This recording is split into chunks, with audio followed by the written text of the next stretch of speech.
Does the banking world need more regulation to avoid a repeat of the financial crisis? That's the question for corporate and government leaders at this year's World Economic Forum in Davos. Barack Obama, for one, has already set the stage with an offensive against Wall Street excesses. Now, we've come through a terrible crisis. The American people have paid a very high price. We simply cannot return to business as usual. That's why we're going to ensure that Wall Street pays back the American people for the bailout.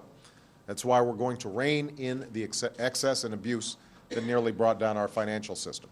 Obama's plan involves preventing banks and financial institutions in the United States from investing in high-risk funds.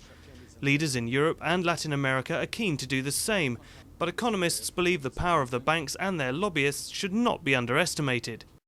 I think it's part of the problem, and indeed part of the route that got us to the crisis that we're currently in, that the banks are amazingly arrogant. They think that Obama's reforms can somehow or other be talked away, and that their influence from Wall Street in Washington is so great, I suspect they think they can somehow or other water down these proposals. Resistance by the banking sector is not the only factor that may unsettle the world's slow recovery from recession.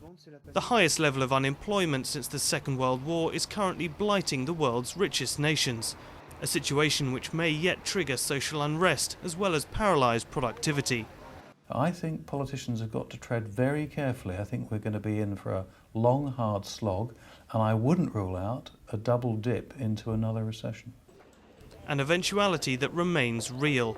The massive sums of public money ploughed into the world's economies and banks means this generation of politicians are likely to have to engage in a painful round of spending cuts as well as tax hikes. And that's far from a recipe for global recovery.